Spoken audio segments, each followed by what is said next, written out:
স্বাগত প্রথম আলোর অডিও সংবাদে। আমি এস আল আরেফিন জানিয়ে দিচ্ছি দিনের গুরুত্বপূর্ণ খবরগুলো। ডেঙ্গু প্রতিরোধে 2 থেকে 3 দিন পরপর মোবাইল কোর্ট পরিচালনা করা হবে বলে জানিয়েছেন স্বাস্থ্য ও পরিবার কল্যাণমন্ত্রী সরদার মোহাম্মদ সাখাওয়াত হোসেন। তিনি বলেন, ডেঙ্গু মশার লার্ভা যে প্রতিষ্ঠানে পাওয়া যাবে সেখানকার সংশ্লিষ্টদের জরিমানা করা হবে। ডেঙ্গু প্রতিরোধে 2 থেকে 3 দিন পরপর মোবাইল কোর্ট পরিচালনা করা হবে। 6 জুন শনিবার সকালে ধানমন্ডি রবীন্দ্র সরোবরে ডেঙ্গু প্রতিরোধে 3 মাসের বিশেষ অভিযানের উদ্বোধনী অনুষ্ঠানে তিনি এই কথা জানান। এবার ডেঙ্গুতে আক্রান্ত হওয়া রোগীদের রক্তক্ষরণেরও আশঙ্কা রয়েছে বলে জানিয়ে স্বাস্থ্যমন্ত্রী বলেন, ডাক্তাররা আশঙ্কা করছেন এবারে ডেঙ্গুর রূপ হবে ভয়াবহ, যার নাম হেমোরোজিক। ডেঙ্গু আক্রান্ত হওয়ার সঙ্গে সঙ্গে হতে পারে রক্তক্ষরণও, সুতরাং আগে থেকেই সচেতন হতে হবে। দিনাজপুরের বিরামপুর সীমান্ত দিয়ে 5 জনকে বাংলাদেশে ঠেলে পাঠানোর চেষ্টা করেছে ভারতীয় সীমান্ত রক্ষী বাহিনী বিএসএফ। তবে বর্ডার গার্ড বাংলাদেশ বিজিবির বাধার মুখে তারা প্রবেশ করতে পারেননি। শনিবার ভোরে উপজেলার চৌঘুরিয়া সীমান্ত পিলারের পাশে এই ঘটনা ঘটে। বিজিবি সূত্রে জানা যায়, শুক্রবার সন্ধ্যা থেকে বাংলাদেশ সীমান্তে অবৈধভাবে ভারতীয় নাগরিককে ঠেলে পাঠানোর প্রতিরোধে বিজিবির সদস্যরা সতর্ক অবস্থানে ছিলেন। শনিবার ভোর রাত 3টার দিকে বিরামপুর উপজেলার 2 নম্বর কাটলা ইউনিয়নের চৌঘুরিয়া সীমান্তের 288/30 এস পিলারের পাশ থেকে আনুমানিক 220 গজ দক্ষিণে ও ভারতের 79 বিএসএফ ব্যাটালিয়নের নর্থ আগ্রা ক্যাম্পের পাশের ভারতের একটি ফাঁকা মাঠে 5 জন ব্যক্তিকে বাংলাদেশ সীমান্তের দিকে আসতে দেখা যায়। এ সময় সেখানে টহলরত বিজিবি সদস্যরা বাঁশিতে ফোঁ দিয়ে তাদের সতর্ক করেন।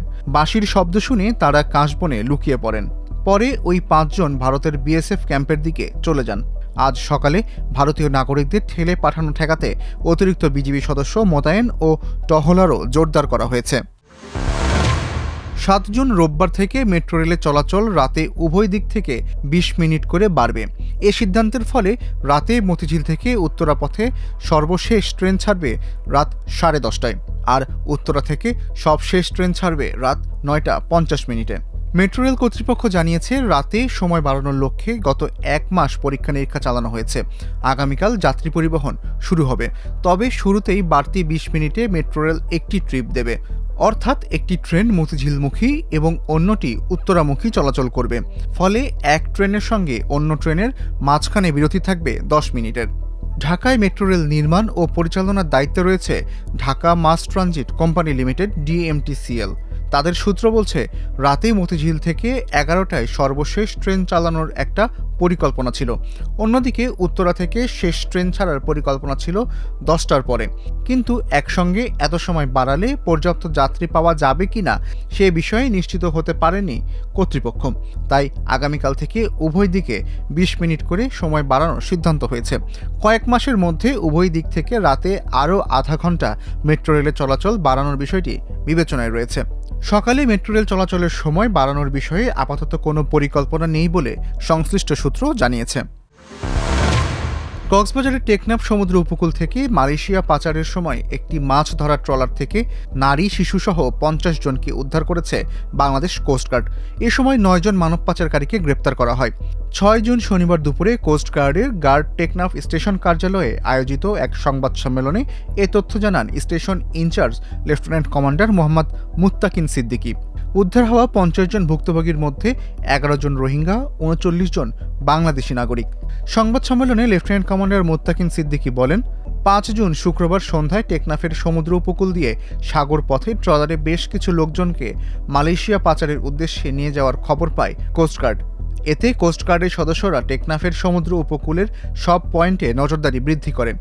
এক পর্যায়ে বাহারছড়া উপকূলবর্তী সাগরে সন্দেহজনক একটি ট্রলার দেখতে পেয়ে কোস্টগার্ডের সদস্যরা ট্রলারটিকে থামানোর নির্দেশ দেন। কোস্টগার্ড সদস্যদের উপস্থিতি টের পেয়ে পাচারকারীরা ট্রলারটি দ্রুত চালিয়ে পালানোর চেষ্টা করে। পরে ধাওয়া দিয়ে ট্রলারটিকে জব্দ করতে সক্ষম হয় কোস্টগার্ড। তল্লাশি চালিয়ে সেখানে মালয়েশিয়া পাচারের উদ্দেশ্যে বহন করা 50 জন ভুক্তভোগীকে উদ্ধার করা হয়। এ সময় মানব পাচারে জড়িত 9 পাচারকারীকে গ্রেপ্তার করা হয়।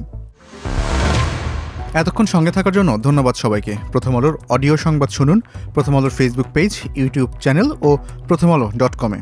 ধন্যবাদ সবাইকে।